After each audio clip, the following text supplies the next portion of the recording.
Yo, what's up? It's your boy Currency 365. Hope you guys are doing well. Legends never die, they stay in our hearts. If you want to support us, click the like button, subscribe to the channel, and also you can come down here and hit the join button under the video or in our channel section. And you can also join our Patreon, patreon.com/currency365. And we also have Cash App and also PayPal for support if you want to sow some seeds. Peace out. God bless. Enjoy the video and keep the movement going. Legends. Bye.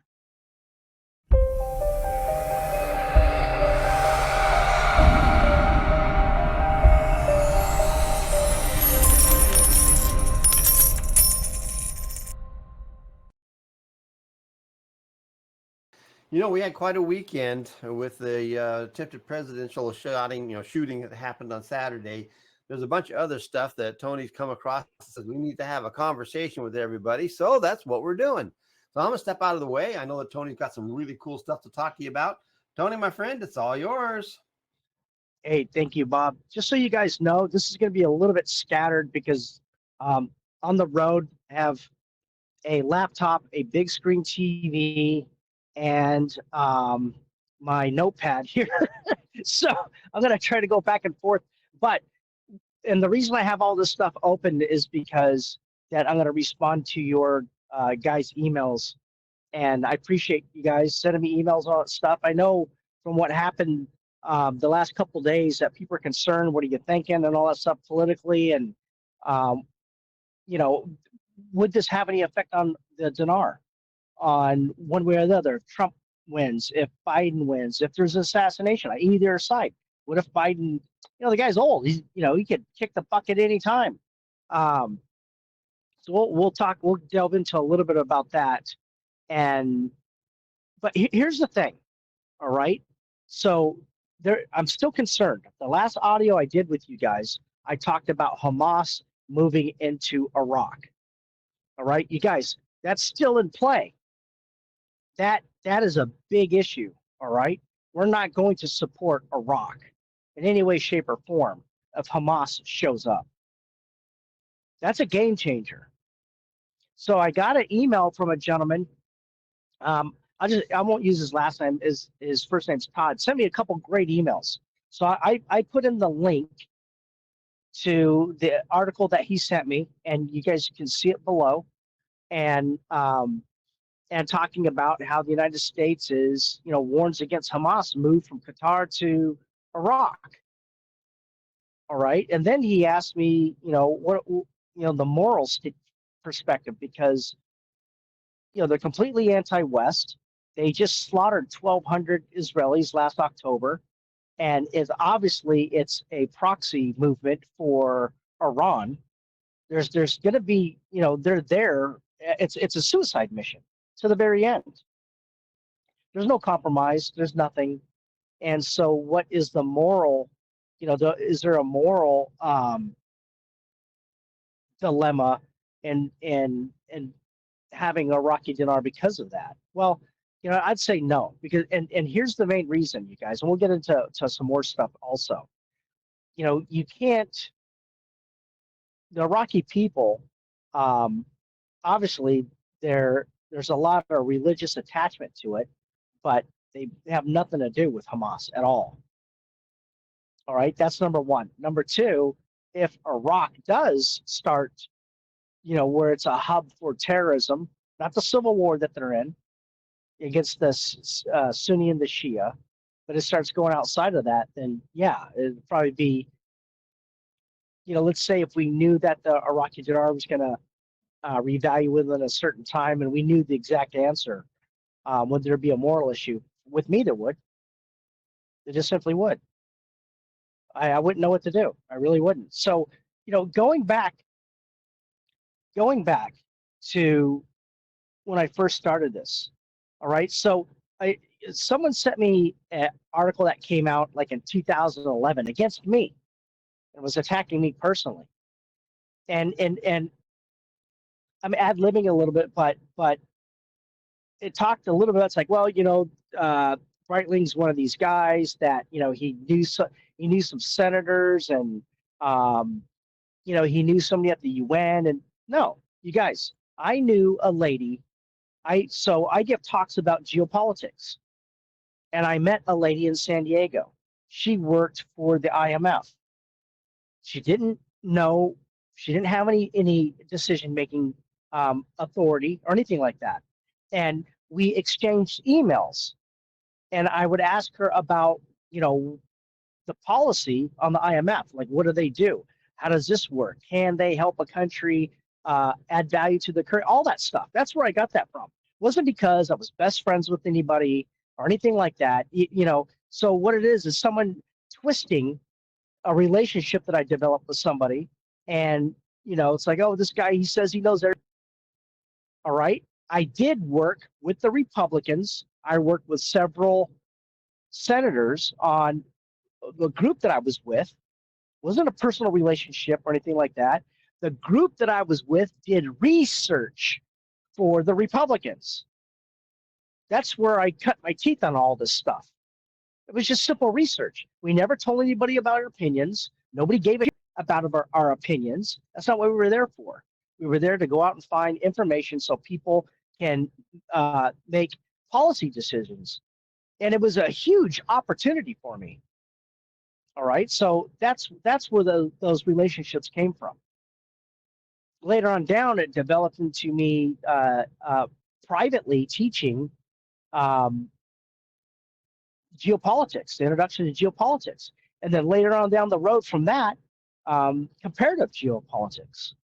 So it's been a great run, a huge opportunity. But no, I don't have the type of relationships out there where, I know everybody in every agency or anything like that. Never claimed to. All right. There's another issue here. Now, you guys don't know about this, but I actually went after a site, legal problems. And what they were doing is I quit.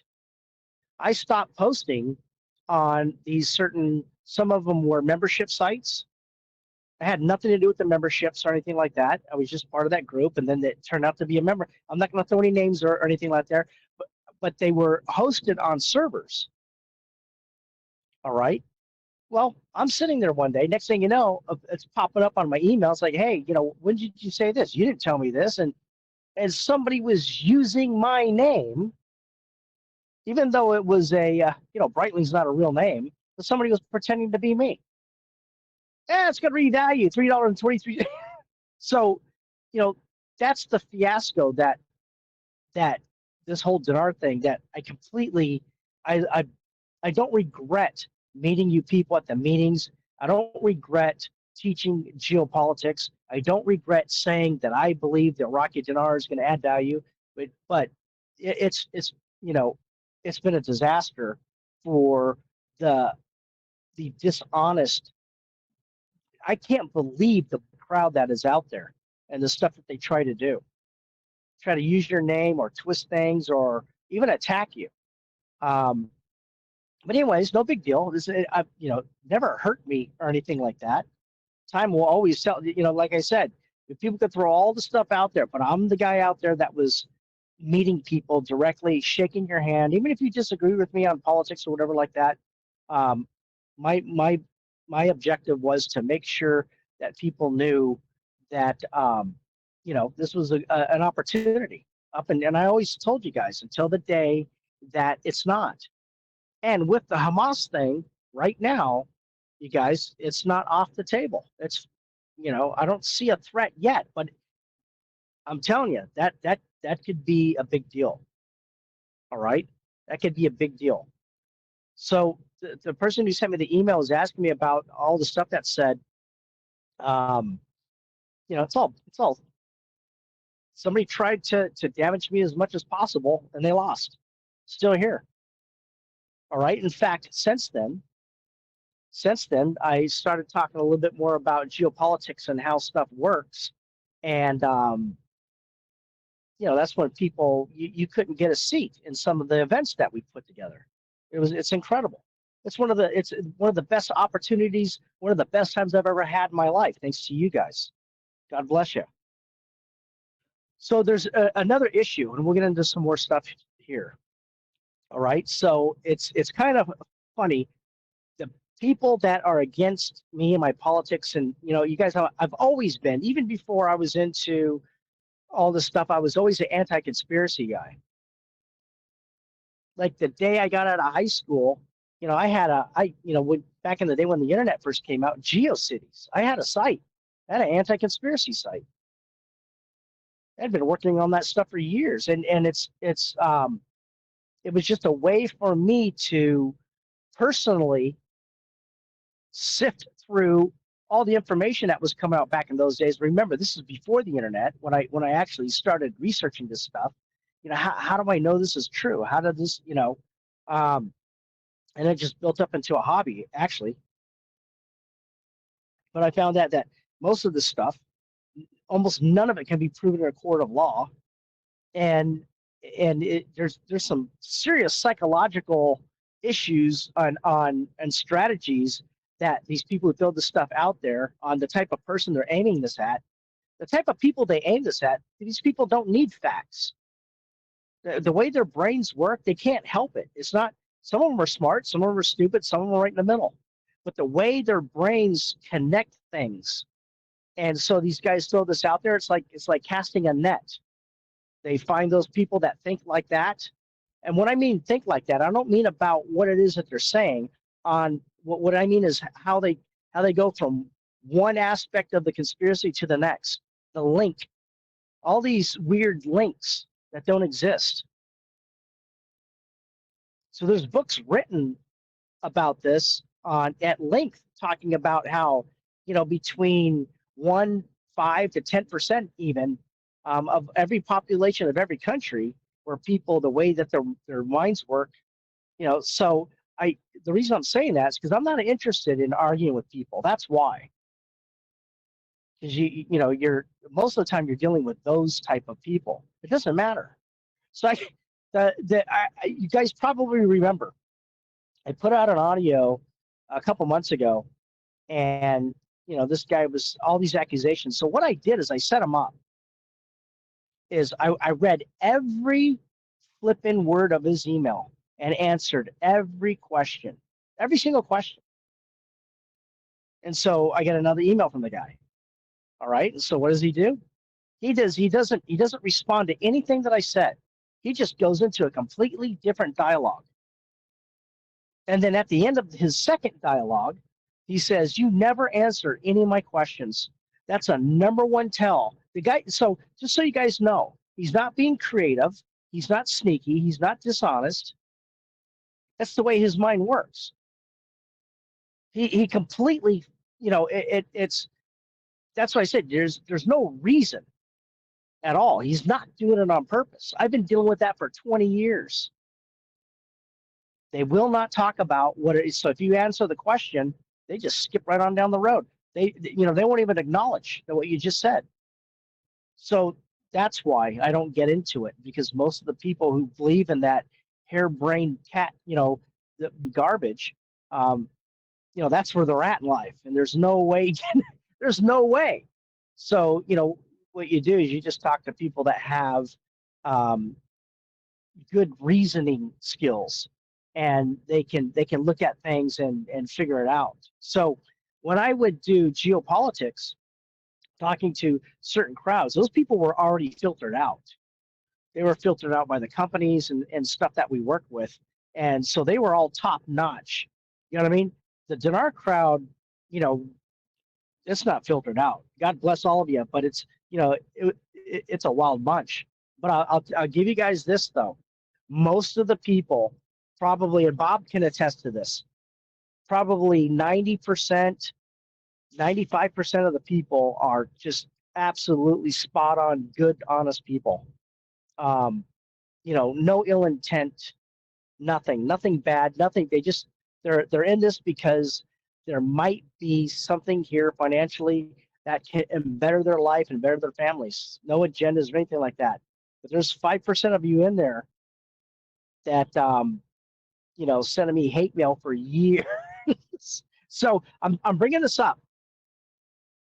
I'm bringing this up because I've gotten a lot of emails about this stuff lately, and why some of you don't like me talking about that stuff, Well, most people do, believe it or not. They want to know the answers, and I always attach it with Iraq because that's what we're talking about. So let me delve into this. All right.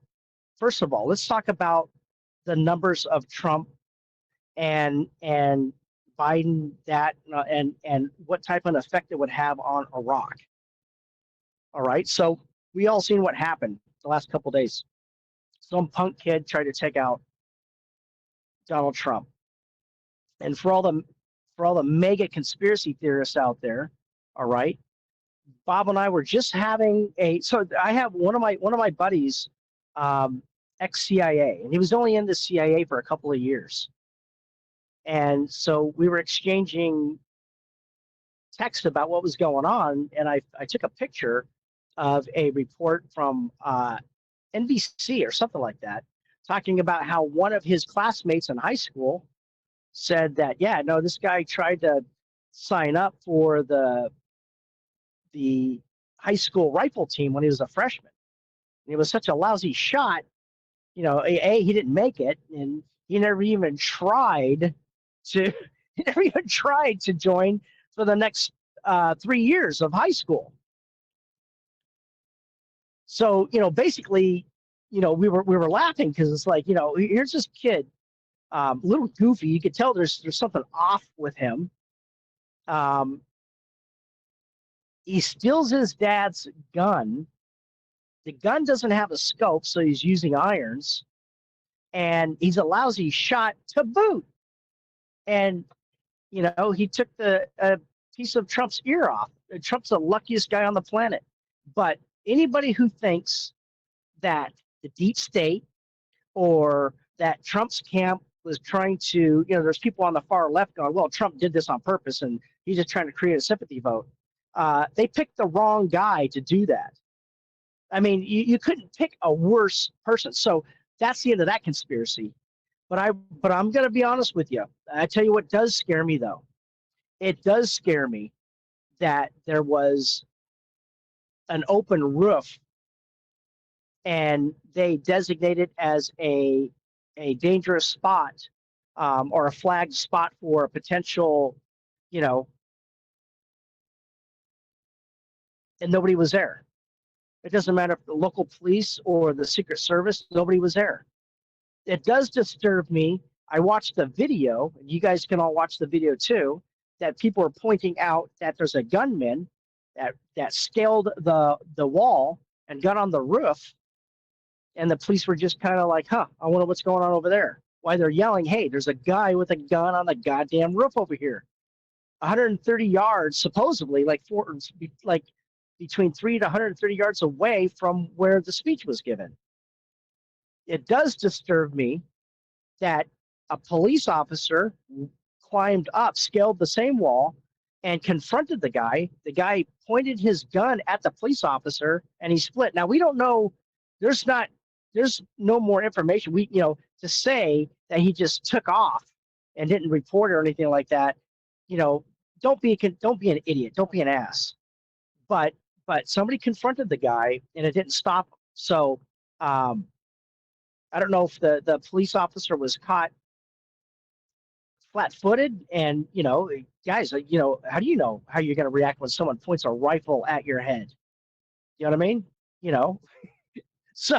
So, but it does disturb me that everybody, now that people know that there's a guy on the roof with a gun, still nothing done, and the guy gets a couple shots fired off, one, grazing Trump's head before the Secret Service take the guy out with a headshot. It's like, what, how can that happen? I don't, that's disappointing. You know what I mean? It's like, how could something like that happen? The Secret Service are the elite of the elite. At least that's what we thought. And the conversation that I had with Bob on here is like, maybe these people aren't as elite as they portray themselves on these movies and these stories and all that stuff. Because it seems like there's a lot of people that get shot all the time. I think what we need to do is step back, and humans are humans, you guys. There's not going to be an elite group out there that can do everything, and they're just perfect, and they're just, obviously, that's obvious from what we just saw. So here's what people don't realize, that because of that event, that he hated Trump so bad, that guy just guaranteed Trump's win. That's my opinion. I don't think Trump can lose right now. I think it's impossible. Absolutely 100% impossible for Trump to lose.